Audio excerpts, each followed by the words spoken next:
안녕하십니까. 예민수의 경제 토크 시작합니다. 오늘은 KR 리서치 김대준 대표님 오셨어요. 어서 오십시오. 네, 안녕하십니까. 와, 시장이 뭐 전쟁은 안 끝났는데 그죠? 강합니다. 그리고 그 핵심에는 역시 반도체가 있는 건데요. 네. 저는 미국은 이제 사상 최고치 돌파했지만 이번에 바로 한 번에 지수는 좀 넘기 어렵지 않을까. 네. 조금 이렇게 거기가 걸릴 줄 알았는데 생각보다 세네요, 그죠? 우리가 이제 심리적인 정고점에 대한 돌파에 대해서 많은 의미를 부여해서 네. 시장을 판단합니다. 그런데 지금 고점을 돌파했다라는 것은 우리가 7천이나 8천을 바라보는 시점에서의 지수 전망치인데요. 네. 그 지수를 가기 위해서는 시간이 좀 걸릴 거라고 판단이 되고 있고요. 그리고 최근에서의 반도체 전체적인 분위기는 나쁘지 않으나 이전과는 좀 다른 느낌적 상황에서의 반도체 주가 움직임을 혹시 못 느끼셨나요? 전과는 다른 느낌적 느낌이다. 글쎄요. 전처럼 강하지 않다? 강한데? 네, 뭐가 다른데? 전처럼 강하지 않다라는 게 맞는 말씀인 것 같고요. 기존에 지난해 삼성전자 기준에서 판단해서 말씀드리면 지난 9월에 전 고점 3,300포인트를 돌파하는 시장에서 삼성전자가 선도적인 역할을 했습니다. 먼저 움직였죠. 지수가 돌파하기 전에 삼성전자가 먼저 고점을 돌파하고 주가 움직임이 나타났습니다. 그리고 지난 12월이었죠. 5,000포인트 돌파할 때도 마찬가지로 삼성전자가 먼저 돌파하면서 지수를 끌고 왔습니다.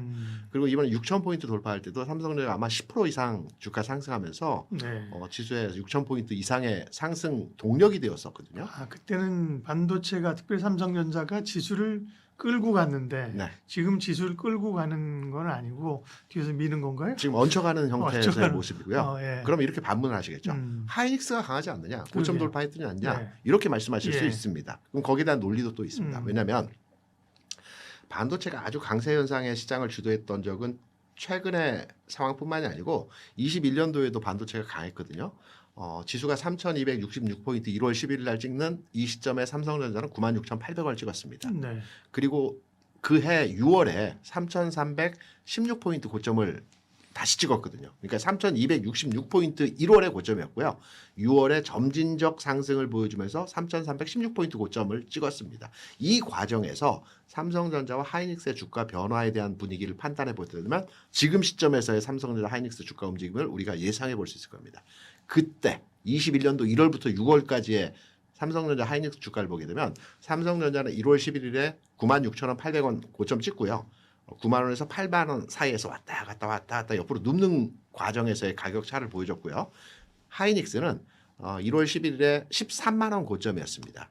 그리고 15만 원까지 올라갔습니다. 큰 폭은 아니지만 하이닉스가 반도체 전체적인 분위기를 좀 끌고 가는 형태였다라고 시장을 평가하고요. 다만 13만 원에서 15만 원을 한다면은 탄력도 측면에서 그렇게 강하지는 않았다라고 시차가 좀 있었고 삼성전자가 먼저 앞서거니 하고 삼성전자가 속도가 조금 더딜 때 하이닉스가 치고 나간 경우는 있었으나 지금도 둘 중에 한 명이 완전히 부러지는데 하나가 제끼고 가는 형국은 아니라는 거잖아요. 네. 결국은 같이 간다는 거잖아요. 그렇죠? 끌고 가는데.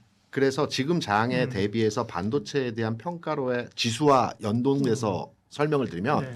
지금 시장에서는 지수가 고점 뚫고 시장에 대한 평가 상향치 되어지는 지금 분위기에서 반도체에 대한 기대치가 굉장히 높아졌어요.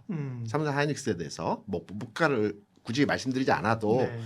이전의 상승 탄력도와 유사한 형태의 상승 탄력을 가져갈 것이라고 많이들 생각을 하고 계십니다. 그런데 기대한 만큼의 상승 탄력도가 단기간 내에 나타나기보다는 시간을 두고서는 삼성전자가 저는 개인적으로 40만 원 말씀을 드렸지만 40만 원 가치의 주가를 움직여주는 형태가 되어지겠지만 단기적으로 뭐 4월, 5월, 6월 네. 이 현상에서 가격 차의 변화를 보게 되면 삼성전자 하이닉스보다는 다른 대형주의 네, 흐름들이 네. 좀 더 강화된 맞아요. 형태가 되어질 가능성이 높지 않나 이렇게 생각합니다. 그거는 또 시장 전체적으로 보면 그리 나쁜 그림이 아닙니다. 그럼요. 그렇죠? 예. 삼성전자 물론 삼성전자 하이닉스의 이제 포지션들을 많이 가지고 계실 텐데 네. 그렇다고 뭐 얘들이 뭐 밀려가면서 단계 올라가는 구조는 안 되는 거고 그죠? 맞습니다. 전처럼 그렇게 탄력이 강하지는 않을 수 있고 다른 섹터들이 그죠? 네. 대충 뭐 최근 건설주 같은 경우 엄청 강하잖아요, 그죠? 그렇죠. 건설, 방산, 2차전지 그죠? 네. 조선 이런 쪽이 올라와주는 그게 훨씬 좋은 거죠. 네. 그러면 소위 이제 반도체와 관련해서 계속해서 이 슈퍼사이클의 뭐 고점론 뭐 네. 이런 논쟁이 있었잖아요, 그죠? 그런 것들은 이제 큰 걱정은 이제 안 해도 되는 겁니까? 과거에 음. 삼성전자 고점을 찍을 때 항상 반도체 부분의 이익치가 가장 높았을 때 고점을 찍고 주가가 많이 빠졌거든요. 7만 원대에서도 그렇고요. 9만 원대에서도 그렇고요. 반도체 사이클이 2018년, 21년 이렇게 3년, 4년 차 주기로 사이클이 왔을 때 항상 실적이 좋고 주가가 고점 찍고 하락하는 경우들을 많이 봤습니다. 그런데 지금은 반도체 사이클은 이번 분기 시점에서 고점을 찍는 흐름이 아니고요. 다음에 나올 이슈들이 계속 대기되어져 있는 상태이기 때문에 이번 그 지난 4분기 1분기 실적이 고점이다라고 판단할 수는 없습니다. 2분기에 좋아지고요. 3분기에 좋아지고요. 그리고 내년도에는 또 여러 가지 반도체 산업에 대한 긍정적 방향으로 진행될 수 있는 일정들이 또 남아 있거든요. 그렇기 때문에 반도체 슈퍼사이클에 대한 부분들이 이번에 올 초에 마무리가 되었다라고 볼 수는 절대 없는 상황이기 때문에 반도체 주가는 좀 더 올라가는데, 다만 제가 앞서서 말씀드렸던 부분에 대해서 한 번 더 주지해서 설명드리면, 기대치에 대해서 지난해 9월, 10월에 8만 원, 9만 원, 10만 원에서 20만 원까지 올라가는 과정이 한 두 달 만에 올라갔거든요. 그러면 앞으로도 한 두 달 만에 30만 원, 40만 원 가는 것을 기대하고 계실 텐데, 주가의 흐름은 이제 완만하게 움직이는 형태에서 시간차를 두고 주가가 움직일 가능성이 높기 때문에 급하게 또 빠른 주가 흐름에 부각에서 이런 대응으로 시장에 참여하시는 것보다는 여유를 가지고 투자해야 되는 지점에서의 상황이 아닐까 이렇게 판단합니다. 그럼 수급을 좀 체크해 볼게요. 사실은 올 초에도 엄청나게 삼전익스가 주도하면서 지수가 6,300까지 왔을 때 사실 올 초가 속도 너무 빨랐다니까요, 그죠? 그렇죠. 예, 빨랐고요. 그때 다들 뭐 이건 아니죠라고 아무도 얘기 못했어요. 워낙 달려가는데 근데 지금 보니까 그 숨고르기를 우리가 한 거고요. 다른 시장에 비해서 이 큰 폭의 진동을 가지고 네. 수업료를 내면서 이제 딛고 올라오는 건데, 외국인들이 올해 뭐 특별히 3월 같은 경우는 뭐 역대급으로 팔지 않았습니까? 올해 외국인들 많이 팔았고 특별히 삼성전자 하이닉스를 엄청 판 걸로 알고 있어요. 근데 네. 4월 들어서 최근에 나타나고 있는 게 어쩐 좀 변곡점 내지 변화가 의미 있는 변화인가요? 네. 올 초에 삼성전자 외국인 지분율이 한 52.5% 정도였는데요. 최근에 48.4%까지 빠졌죠. 네. 1, 2, 3월 대비해서 삼성전자에 대해서 거의 30조 이상을 매도를 했고요. 특히 이 매도는 3월에 집중되어져서 매도가 되어졌던 부분입니다. 이 매도에 대해서는 제가 세계 채권 지수 편입과 관련돼서 네, 선제적 말씀하셨죠. 반응이라는 예. 지난 시간에 말씀을 드렸던 부분이 있는데요. 4월 들어서는 매수로 전환했습니다. 다만 앞서서 또 말씀드린 것처럼 이제 속도 조절 차원에서의 흐름으로 이해하는데요. 외국인 투자자들이 현물 시장에서 대략 한 5조 원을 4월 들어서 매수를 하고 있습니다. 여기에 선물 시장은 방향성을 보고 투자하는 선물 시장은 7조 원 정도 매수를 했기 때문에 외국인 투자자들도 시장의 방향성은 상승 쪽으로 두고 현재 접근을 하고 있습니다. 그러면 내용적 흐름으로 종목 간의 상황을 보게 되면 5조 원의 주식을 샀습니다. 그런데 5조 원 중에서 삼성의 하이닉스의 절대 비중의 부분이 얼마인가를 판단해 보게 되면 삼성전자가 대략 한 1조 2천억 정도 돼요. 하이닉스가 1조 5천억 정도 됩니다. 그리고 나머지 한 2, 3조 정도는 다른 종목들을 샀거든요. 다른 종목이 뭐 방산이라 아까 좀 전에 말씀드렸던 2차 전지나 전력기기 그 외 종목들을 샀던 겁니다. 다시 말해서 삼성의 하이닉스를 외국인들이 앞으로 사 들어오는 것은 뭐 정확한 사실에 분명하나 얘네들도 속도 조절 차원에서의 부분 매수를 하고 있는 네. 측면에서의 접근이 아닐까라는 측면에서의 내용으로 해석이 되고 있죠. 그 숫자는 상당히 그 이전과 다르죠.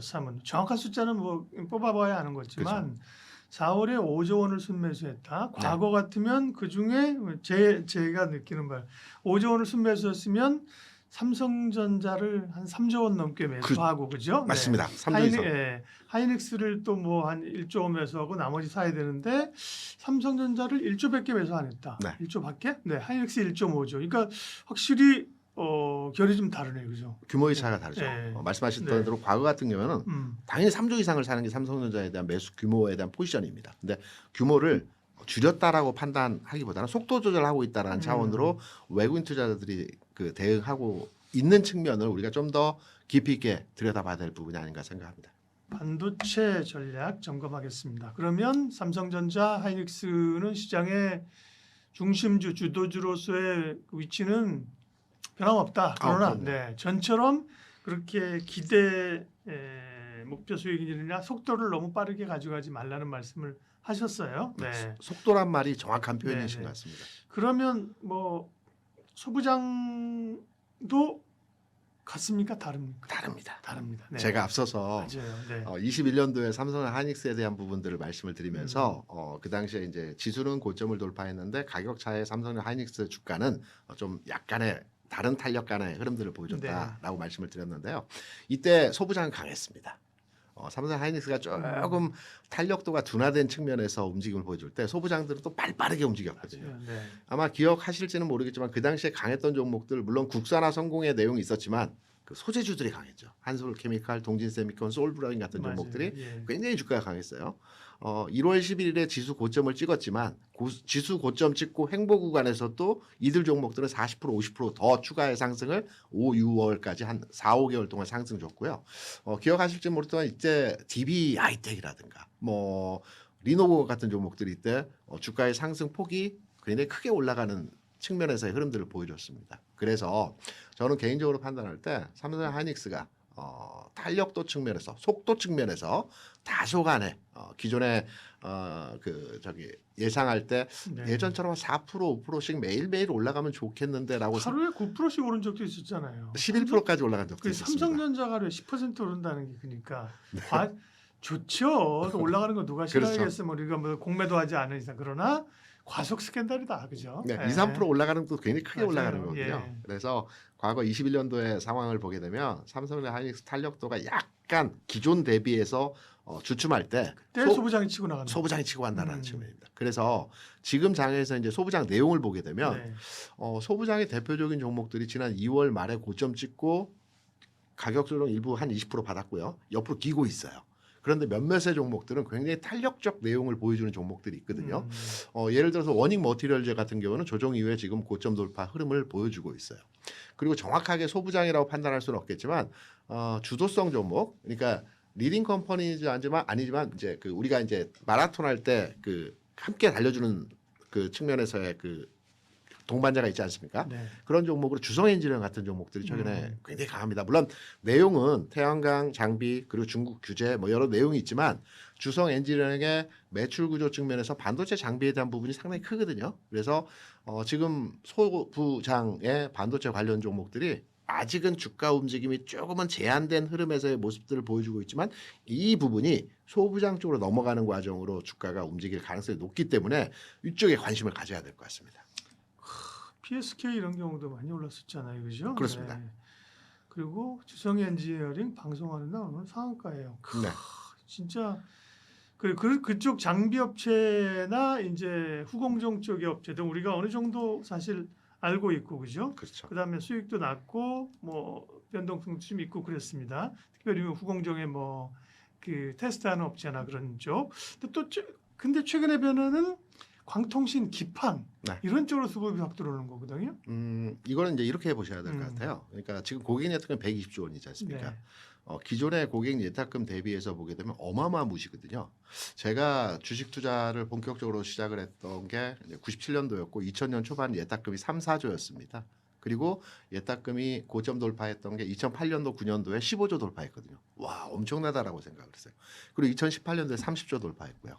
그리고 21년도에 70조 돌파했다가 4, 50조 움직임이 진행되다가 최근에 100조 넘어갔습니다. 이건 어마무시한 그 대기 그 매수 자금의 규모라고 볼 수 있어요. 근데 최근에 이 들어왔던 100조 이상의 자금들이 시장에서 어떤 형태의 종목들이 기존의 반도체를 목표로 해서 들어왔던 자금들이 움직이는 종목의 쏠림 현상들이 시장에서 계속 나타나고 앞으로도 진행이 되어질 거거든요. 그래서 한 섹터가 움직이면 그쪽으로 돈이 확 쏠립니다. 그래서 종목 간의 흐름들이 하나의 이슈가 만들어지면 하나의 어떤 재료가 형성이 되면 그쪽으로 돈이 몰리는 현상들이 앞으로도 당분간은 진행될 가능성이 높다라고 보고 있거든요. 그래서 유동성에 기반한 종목 간의 흐름들이 진행이 되어지는 상황이고요. 앞서 잠깐 말씀 주셨지만 주성엔진은 이틀 연속 상한가를 기록했습니다. 네. 그리고 소부장의 종목들이 아직까지는 탄력도가 몇몇의 종목을 제외하고는 아직까지는 주가 흐름이 제한적입니다. 그런데 그 돈들이 삼성전 하이닉스에 집중되기보다는 소부장으로 집중되어질 가능성이 현재 시점에서 있다라고 판단되거든요. 대부분의 지금 소부장 종목들이 앞서 잠깐 말씀드린 것처럼 2월 말의 고점 이후에 가격 조정 옆으로 눕고 있어요. 우리가 소부장 하면 앞서 PSK를 잠깐 언급해 주셨지만 네. 뭐 어니가 IPS라든가 유진테크라든가 뭐 한미반도체라든가 리노공업이라든가 이런 전후 공정 장비주들을 많이 얘기하지 않습니까? 이게 대표주였고요. 이들 종목들의 주가 상황이 거의 비슷합니다. 지금 현재 하락 이후에 기간 조정 옆으로 눕는 과정이거든요. 이쪽에 지금 돈이 순간적으로 몰릴 때에는 동반해서 주가가 슈팅이 나오는 흐름으로 진행되어질 수 있기 때문에 저는 지금은 반도체 종목에 투자되어지실 때 투탑도 좋겠지만 소부장 쪽에 좀 더 무게 중심을 둬서 소부장의 투자로에 접근을 해야 할 때가 아닌가 이렇게 생각합니다. 이제 그런 장세 변화들이 오고 있다는 중요한 변곡점이란 말씀이시고요. 네. 우리가 쉽게 그냥 입에 붙기 좋게 이제 소부장이라고 하는 건데 흐름상 보면 사실은 장비가 먼저 들어가고 그죠. 그다음에 소재 부품 이렇게 어떻게 보면 장소부. 그래서 이제 장비 업체보다 이제는 소재 쪽을 보자는 얘기를 많이 하잖아요. 네. 네. 그런 쪽에 왔을 때 뭐 기판이나 뭐 광 연결하는 거 이런 것도 뭐 부품 쪽일 텐데 그죠? 그러면은 소부장 보자고 하셨으니 그 가운데 뭘 봐야 되는지 포인트를 잡아주십시오. 장비 기판 말씀하셔서 이스페타시스가 굉장히 흐름도가 긍정적으로 보여지고 있고요. 네. 그리고 소부장 내에서는 역시 개인적으로 판단할 때 원익 IPS 흐름이 기존에도 첨단 공정의 선도 종목이고요. 그리고 최근 주가 흐름도 견조한 흐름들을 보여주고 있기 때문에 원익 IPS, 유진테크 이 정도 수준에서의 전공전단의 종목들이 긍정적이고요. 그리고 나서는 후공정단에 말씀드렸던 한미반도체나 리노공업이 순차적으로 움직이는 주가 형태를 보여줄 가능성이 있다 이렇게 생각합니다. 광 연결 관련된 쪽은 뭐 너무 무슨 뭐 빗자 들어가면 막 쭉쭉 올라오려 가지고 그죠? 우리가 사실은 소부장으로 잘 안 봤던 기업들이 그렇죠. 너무 올라서 이제 당혹스럽기는 이제 한데요. 네. 그런 쪽보다는 사실은 뭐 기판 쪽이나 그죠? 유리 기판이나 차라리 이런 쪽을 보는 것도 나쁘지 않겠죠. 네. 유리기판을 말씀하셔가지고 지난주에 SKC를 비롯해서 유리기판들이 굉장히 강했죠. 네. 그리고 한 2, 3일 정도 지금 쉬어가는 과정들이 보여지고 있습니다. 이유는 딱 이렇습니다.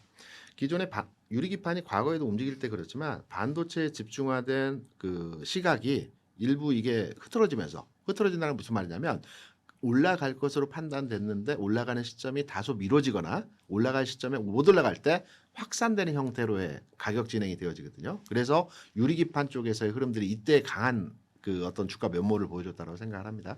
그리고 유리기판 같은 경우는 최근에 아주 강한 흐름 한 차례 보여준 뒤에 한 3일 정도 쉬어주고 있는데 다시 가기 위한 눌림목 과정이라고 저는 개인적으로 생각을 합니다. 그래서 유리기판, 소부장, 그다음에 CXL 관련주들이 함께 이제 연동해서 주가 움직이는 형태가 저는 한 이번 주반이나 다음 주 정도에서는 한번 진행되어질 가능성이 있지 않겠다 생각합니다. 유리 기판 쪽은 뭐 대표적인 기업이 SKC, 필옵틱스 뭐 이런 거죠. 대표주이죠. 네. 그렇게. 네. 삼성전기 얘기하고 마치겠습니다. 삼성전기도 도대체 농담으로 삼성전자인 줄 알고 잘못 사는 거 아니야? 농담으로 네. 그렇게 할 정도로 야 정말 한 30만 원대부터 40만 원, 50만 원, 야 77만 원이에요 지금. 네.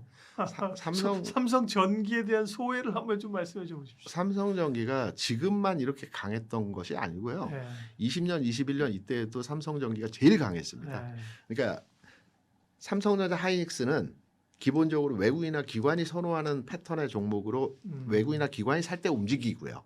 삼성전기는 대형주임에도 불구하고 개인이 선호하는 종목들입니다. 개인의 움직임에서 주가가 굉장히 빠르게 움직임이 진행되어지는 종목이거든요. 그래서 개인들이 가장 선호하는 대형주는 삼성전기다라는 게 과거에도 통념적으로 인식되었던 부분이고 네. 과거의 주가 움직임의 측면에서도 굉장히 강한 흐름들을 많이 보여줬습니다. 그래서 삼성전기 주가 움직임은 뭐 과도하다라기보다는 좀 전에 말씀드린 유동성 기반으로 한 시장에 풍부한 자금을 기반으로 해서 움직이는 상태이기 때문에 굳이 여기에 MLCC라든가 유리기판이라든가 이런 등등의 재료 가치를 부여하기보다는 시장의 유동성을 기반으로 해서 주가 움직임이 진행되어지는 형태이다. 한번 돈이 몰리면 금융장세의 성격이 그쪽으로 방향을 세게 가져가지 않습니까? 이때 우리는 고점이 어디냐를 논하기보다는 대량 거래가 폭발되면서 주가의 장대 음봉이 나타날 때까지는 홀딩하는 관점으로 가져가시는 게 맞지 않나 생각합니다. 2차전지 얘기를 하죠. 와, 2차전지도 뭐 그냥 단순 반등 차원이 아닌 꽤 그렇죠. 시장의 흐름에 편승해서 올라가는 흐름들인데 LNF가 불을 좀 붙였고 삼성, SDI가 또 후속적으로 땔감을 제공하고 있는데 그 전에 테슬라 얘기를 좀 먼저 하면요. 네. 테슬라나 뭐 그 EV 시장 얘기를 하게 되면 이제 다른 뭐 테슬라 다른 업체들도 이제 EV 쪽으로는 특별히 미국의 글로벌 업체들도 다 좀 비중을 줄이고 그죠? 네네. 당분간 캐즘을 돌파하기 위해서 하는 거고 테슬라는 뭐야 이제 테슬라 이제 전기차 회사 전기차로 잘 안 보는 거죠? 전기차 이외의 것들을 보는 거죠? 네. 테슬라를 말씀드리면서 이제 저의 소회 2차전지에 대한 네. 뭐 오늘 장 어제 최근 장을 보면 예. 소회까지 한번 말씀을 드리면 2차전지가 최근에 움직이는 모습을 봐서는 23년도에 그 6월, 5월 이때 폭발적인 상승 이전 단계에서의 분위기를 조금씩 느껴요. 그러니까 이거 예사롭지 않다. 이거는 뭔가 흐름이 완전히 이쪽으로 반전되는 모습에서의 상황이 아닐까라는 느낌적 소외를 가졌다라는 부분을 먼저 말씀을 드리고요. 그리고 테슬라로 큰 변화네요. 네. 물론 이제 이거를 증빙하거나 객관적으로 어떤 논제로 설명드리기는 어렵습니다. 개인적인 느낌의 이제 2차전지 업종에 대한 판단이고요. 테슬라의 최근 주가 움직임을 보게 되면 뭐 다양한 미국 M7 종목들이 고점부 근처로 주가 상승이 나타나고 있지만 테슬라가 아직은 고점부로 움직이지는 못했어요. 500불 최근 고점 찍고 300불까지 내려왔다가 지금 한 400불 언저리 근처까지 올라와 있습니다. 네. 그러니까 그러니까 고점을 돌파하는 흐름의 추세는 아니지만 최근 주가 상황에서 바닥 찍고 리바운딩 자체에서의 흐름은 굉장히 세게 올라오고 있어요. 이유는 뭐 여러 가지가 있습니다. 첫 번째는 그 AI 반도체 칩 설계가 마무리되었다는 얘기가 있었고요. 그다음에 자율주행이죠. 테슬라는 앞으로 자율주행 사업에 대해서 핵심적인 그 역량을 투여하는 측면으로 진행이 되고 있기 때문에 자율주행 규제가 완화될 것이라는 내용이 있고요. 세 번째는 이제 앞서 잠깐 말씀드린 부분도 있었지만 뭐 스페이스X나 로봇이나 이런 부분들이 있었는데 제가 테슬라의 주가 반등에 대해서 이해하고 있는 부분은 전기차입니다. 뭐 전기차는 판매가 소강승태라고 많이들 말씀들 하시는데 전혀 다릅니다. 무슨 얘기냐면 전기차가 폭발적으로 판매가 되었던 지점이라고 한다면 23년, 22년을 우리가 얘기하거든요. 평균적으로 전기차가 물론 전기차가 그 탄생된 지가 오래되지 않았기 때문에 데이터적으로 숫자가 계속 점증할 수밖에 없지만 2020년도에 전기차 판매 대수가 한 글로벌리 한 1,000만 대 정도였어요. 근데 22년, 23년도에 이게 2천만 대로 훌쩍 그 상승했어요. 그러면 이때는 당연히 초기 국면이기 때문에 판매 대수가 계속 늘어나는 거 아닌가라고 생각하실 수 있지만 24년, 25년도에는 2,300만 대입니다. 무슨 얘기냐면 22년도, 23년도에 무슨 일이 있었는가를 판단해 보게 되면 러시아 우크라이나 전쟁이 있었습니다. 이때 유가 100불 돌파했거든요. 유가가 올라가면서 사람들의 심리는 기존의 내연기관 차량에 대한 유가 부담률 때문에 전기차로의 선호도가 굉장히 집중된다라는 과거 전기차 판매에 대한 수요 조사가 있었거든요. 그러면 최근 유가 물론 90불 위아래로 내려오긴 했으나 한번 올라간 원자재 가격은 잘 안 내려옵니다. 80불에서 120불 사이에서 왔다 갔다 하겠죠 앞으로.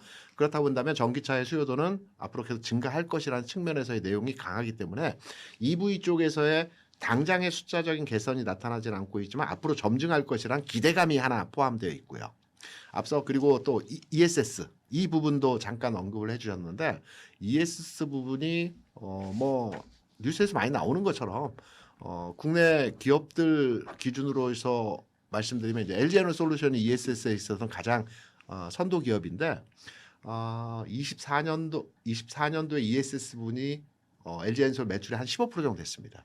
지난해 거의 30%까지 올라왔고요. 올해는 거의 40~50%까지 전체 매출 비중도 측면에서 이 포지션을 차지한다라고 해요. 그러니까 전기차 비중이 50% 이하로 내려가고 올해부터는 ESS 부분이 50% 육박하는 성장세를 보여준다라고 합니다. 그래서 ESS 부분이 커나가고 있는 것도 2차 전지 업종의 그 제가 느낌적 상황에 대한 23년도 분위기가 비슷하다라는 측면으로서 접근이 가능하고요.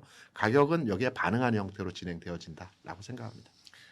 워낙 사실 2차 전지가 뭐 비빌 언덕이 없었기 때문에 로봇을 가지고 사실은 뭔 땔감으로 한번 썼던 거죠, 그죠? 네. 네. 그러다가 잠잠해질 만쯤에 이제 ESS가 이제 구조적인 성장이다, 그죠? 이렇게 나왔다가 최근에 이제 또 삼성 SDI가 벤치에 납품하고 이건 EV 쪽이란 말이에요, 그죠? 네. 그러니까 광범위하게 뭔가 좀 뭐 트라이하는 그죠? 시도하는 그런 좀 모양새는 나옵니다. 그러면 삼성 SDI 같은 경우는 ESS 쪽으로도 이렇게 주목을 받았잖아요, 그죠? SDI가 그죠? 네. 네.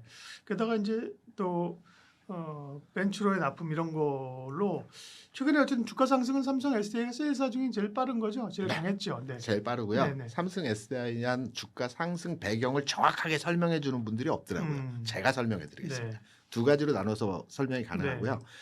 삼성 SDI는 매출 구조 내용을 판단해 보게 되면 그 전기 배터리 이 부분이 한 50% 정도 됩니다. 네. 그리고 30%는 소형 전지입니다. 삼성그룹에서 사용하는 휴대폰이나 노트북이나 등등 들어가는 소형 전지가 30% 매출이고요. 20%가 그 우리가 UPS라고 하죠.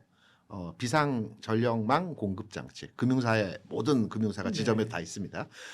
데이터 센터에 사용되는 UPS의 글로벌 점유율 한 50% 차지하고 있어요. 그래서 이 부분이 안정적 매출 기조를 가지고 있다라는 측면이 긍정적으로 반영이 되는 부분이고요. 이거는 그냥 회사가 괜찮다라는 측면으로 우리 인식할 수 있는 내용이지 않습니까? 주가 이렇게 탄력적인 내용으로 반응할 수는 없습니다. 두 번째 ESS인데요. LG에너솔루션은 여러분 잘 아시는 것처럼 원통형 그 배터리가 주력입니다. 삼성 SDI는 각형입니다. 그러면 원통형과 각형이 어떤 부분에서 다른지를 한번 구조적으로 판단해 보게 되면 우리가 이제 EV와 ESS가 있지 않습니까? 그러면 여기 장단점은 여러분께서 너무 잘하지 않습니까? 뭐 고효율이다, 저비용이다, 뭐 등등등 많은데 가장 중요한 핵심은 열입니다. 열. EV는 원통형은 열을 제어하기 위해서 원통형으로 만듭니다.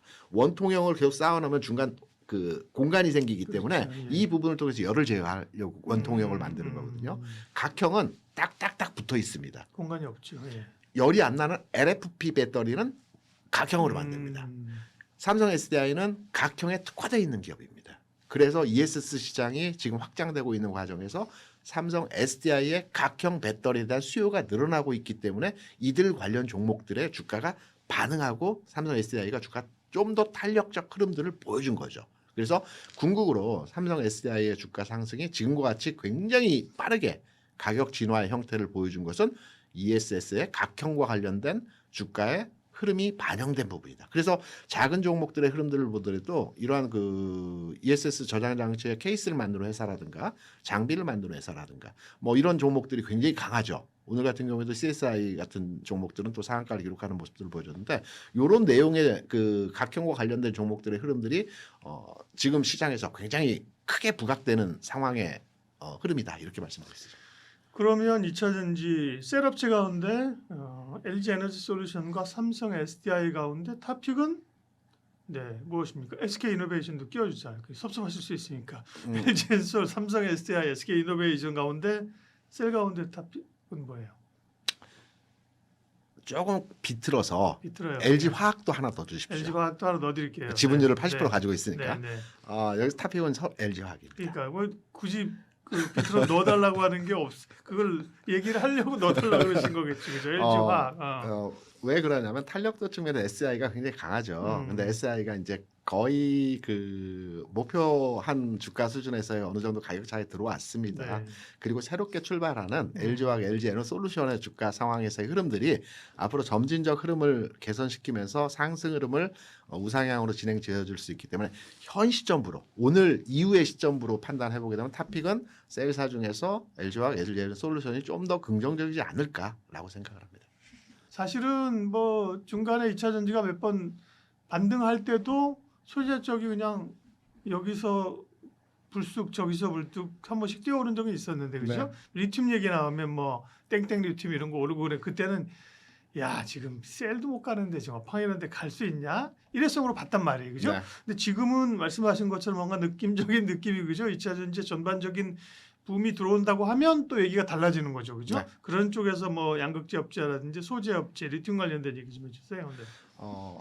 지난해 말까지만 놓고 보게 되면 음. 소재주들이 강했습니다. 그리고 올해 들어서 1, 2, 3월까지에서는 좀 쉬는 과정들이 전반적으로 동조화 현상을 보여줬죠. 최근에는 셀사들이 강합니다. 이유는 단명합니다. 지난해 연말까지 해서 셀사보다는 소재사가 강했던 것은 리튬 가격의 반응이었습니다. 최근에 리튬 가격이 20만 위안을 돌파했거든요. 그러니까 리튬 가격을 간단하게 정리해드리면 지난해 5월에 5만 위안이었습니다. 이게 10만 위안으로 9월, 10월에 넘어왔고요. 15만 위안, 16만 위안 정도 수준을 지난해 연말에 도달했습니다. 올해 들어서는 18만 위안에서 14만 위안까지 3개월 동안 박스에서 등락을 계속 보여줬어요. 그러면서 최근 지난주에서부터 이게 19만, 20만 돌파하는 모습들을 보여줬거든요. 시간이 되실 때 한번 우리 애청자 여러분께서 에코프로라든가 뭐 에코프로 BM도 비슷합니다. 에코프로가 좀 더 타당성 있는 그 설득력을 가지고 주가 움직이는 겁니다. 인터넷 들어가시면 리튬 가격을 조회하실 수 있습니다. 그러면 차트를 딱 두 개 에코프로와 겹쳐 놓으시면 가격도 비슷하고요. 음. 움직임 자체도 거의 비슷합니다. 그래서 이 부분은 무슨 말씀이냐면 소재사는 재고 물량에 대한 가치 평가 이익이나 손실로에 처리되는 부분들이 있기 때문에 소재사들은 리튬 가격과 굉장히 반응도가 빠르게 진행되어진 형태로 가격 형성을 만들어냅니다. 그래서 앞서 말씀드린 것처럼 리튬 가격이 박스를 돌파했기 때문에 이제 소재사들이 따라갈 거예요. 그리고 제가 앞서서 이산화 업종의 종목들을 판단하면서 2023년도에 그런 뭐 흥분된 기분 뭐 이런 걸 느낀다라는 이유는 뭐냐면 그동안은 이산화 업종의 종목들이 차별화가 굉장히 강했어요. 지금 우리 박사님께서 셀사와 소재사만을 비교 대상 말씀해 주셨는데 네. 이외에 음극재라든가 뭐 기타 등등의 예를 들어서 코스모 신소재라든가 롯데 머트리얼즈라든가 네, 뭐 동방 뭐 그렇게 보면 뭐 전해질 뭐 많잖아요. 네. 이 종목 다 못 갔어요. 그렇죠. 네. 이 종목들은 바닥 대비해서 조금 올라왔지만 음. 다른 소재사나 셀사에 비해서도 주가 철저하게 배제된 상태에서의 흐름들을 보여줬거든요.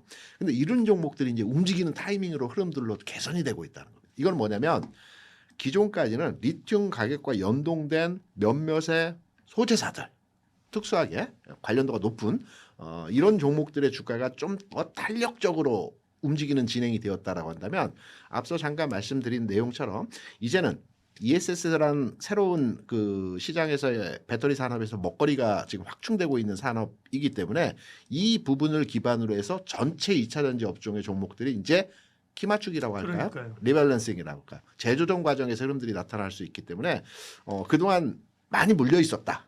2차 전지 업종의 종목들에 대해서 내 종목만 안 갔다라고 한다면 이걸 교체 매매하기보다는 저는 이 종목들이 갈 타이밍이 왔다라는 겁니다. 그래서 2차 전지 전체적으로 지금 분위기가 개선이 되어지는 형태로의 진행이 되어지는 타이밍이기 때문에 상당히 긍정적으로 판단하는 내용에서 해당 업종의 종목들을 해석을 하고 있습니다. 네. 그러면 양극재 업체는 어디가 제일 LNF가 사실은 치고 나갔잖아요, 그죠? LNF 그다음 많이 얘기하시는 데가 포스코 퓨처엠, 뭐 에코프로 BM 대충 이런 순서인 것 같아요 시장에서는. 네, 그게 양극사의 네. 대다수이고요. LNF를 지난주에도 말씀드리면서 먼저 치고 나가긴 했지만 음. 늦게 출발해서 가격 차의 그 도달률은 거의 비슷하다라는 측면인데요. 앞서 잠깐 ESS가 앞으로 새로운 2차 전지 산업에서 큰 먹거리가 된다라는 게 ESS는 결국 LFP로 생산이 되어지는 네. 부분이기 때문에 당연히 LNF가 여기 가장 수혜가 큰 종목일 수밖에 없는 거고요.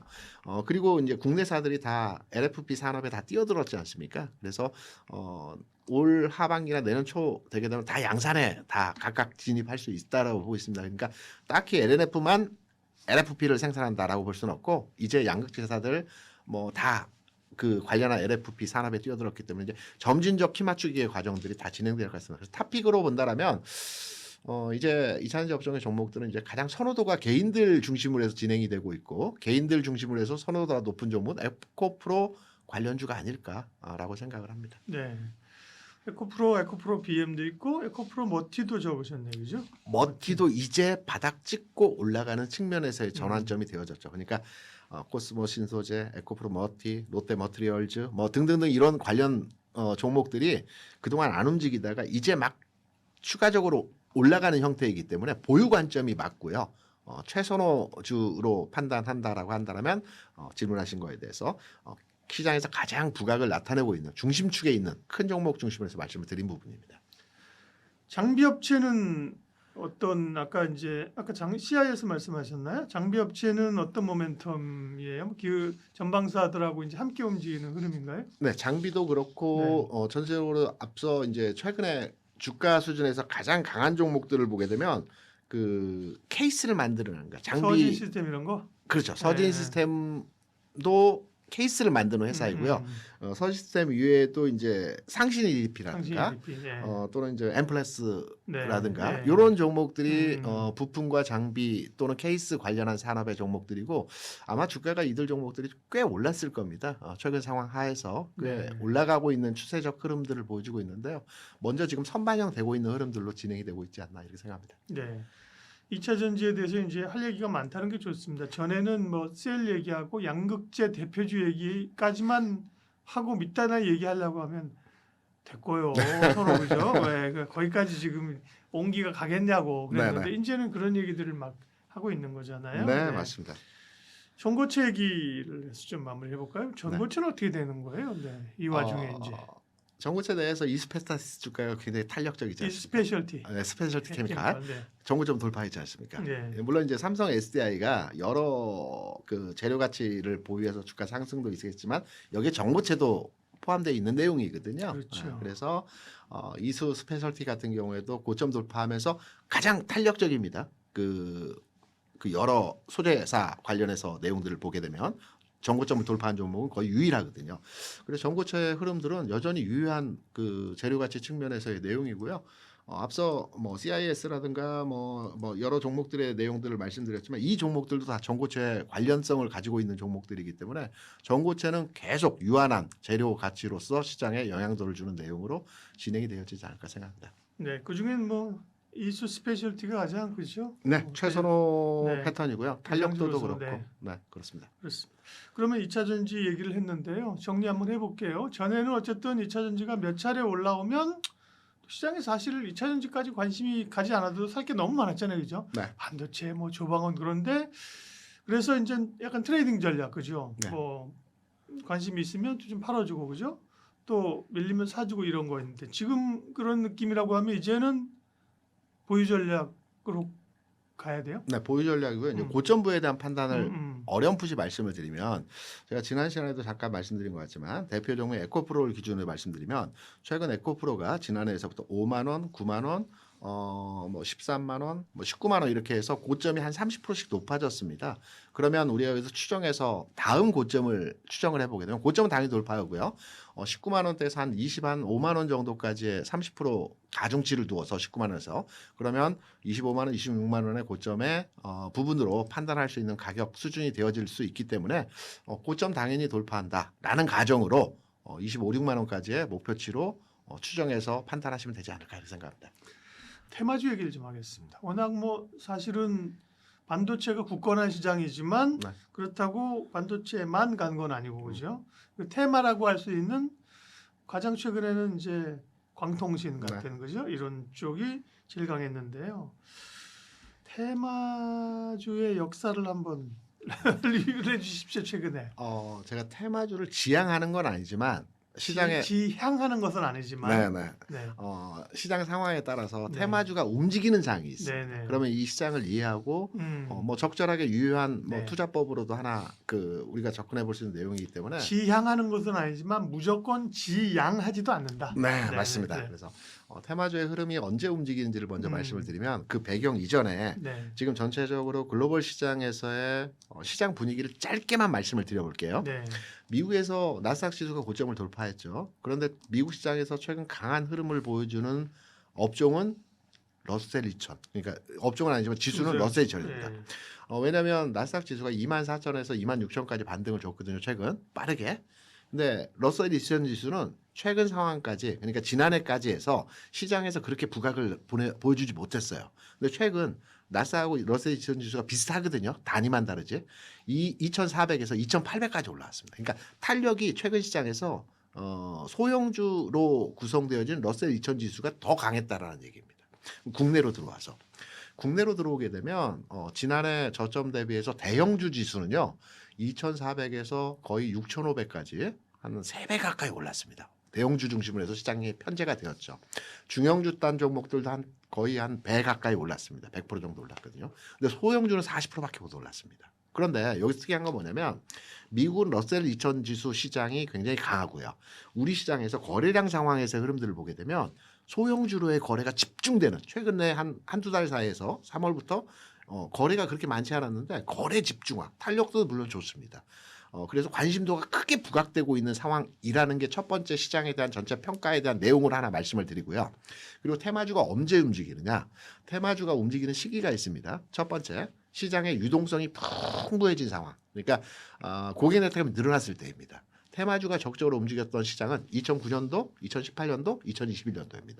2009년도에는 바이오주들이 굉장히 강했어요. 템베거가 이때 테마주에서 나왔거든요. 뭐 종근당 바이오 비롯해서 이때 바이오주들이 단기간 내의 흐름에서 작은 종목들이 많이 올라갔어요. 2018년도에는 무선통신 관련주들이 움직였습니다. 이때 KMW 같은 종목들이 네. 굉장히 세게 올라갔거든요. 18년도에. 2021년도에는 메타버스, 위메이드 같은 종목들이 굉장히 많이 맞아요. 올라갔습니다. 12씩 올랐죠. NFT도 마찬가지고요. 그러면 이때 시장이 어떤 때였느냐? 2009년도, 2018년도, 2021년도. 이때는 뭐냐면 지수가 고점 찍고요. 고점을 살짝 벗기면서 오르내림에 그러니까 지수가 크게 빠지지도 않고 아주 슈팅이 나오는 그러니까 삼성전자나 큰 대형주들이 움직일 만한 시장은 아니었고 시장이 빠지진 않으면서 완만하게 상승하는 흐름들이 진행되는 때였습니다. 2009년도에도 한 1년 정도 이런 시장이 연출됐었고요. 2018년도에도 2700포인트 고점에서 완만하게 7개월 동안 옆으로 우상향하지만 이게 세게 움직이는 상이 아니었고요.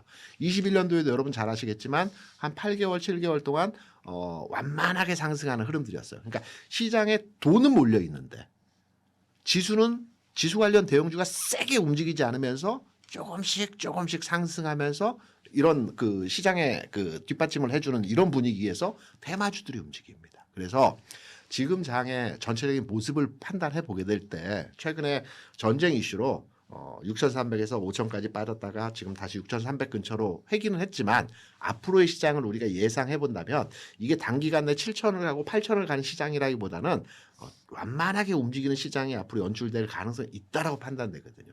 거기에 시장의 유동성은 120조 이상의 풍부한 고객 예탁금이 현재 시장에 들어왔기 때문에 어떤 섹터가 움직인다라고 하면 그 섹터로의 연속선상에서의 자금이 집중화되는 주가 움직임이 진행되는 형태의 시장이 만들어졌다는 점입니다. 그래서 지금 테마가 정확하게 성립되지는 않았어요. 제일 테마주로서의 지금 움직임이 진행되고 있는 게 광통신, 광반도체 그리고 건설 이런 건 테마주로 올 수는 없나요? 그거는 건설은요. 네. 잘 들여다보시게 되면 원전이라는 이슈, 재건이라는 이슈로 움직인다고 생각하시지만 네. 경기 민감으로, 경기 회복으로 우리가 반영을 해야 됩니다. 왜냐하면 네. 우리가 원전이나 맞아요. 재건만 보면 대우건설, 현대건설만 올라가야 되거든요. 근데 GL도 올라가고 DL도 올라가고 이게 건설주들이 그리고 지방건설사들도 올라가고 이런 부분의 흐름이 진행되기 때문에 건설주는 테마주라기보다는 이 테마 어떻게 보면 이제 업종은 테마주로 보기가 조금 어려워요. 그렇죠, 그렇죠. 네, 맞습니다. 왜냐하면 이게 말씀하신 산업의 사이클 이런 걸로 가는 거지, 그렇죠? 네.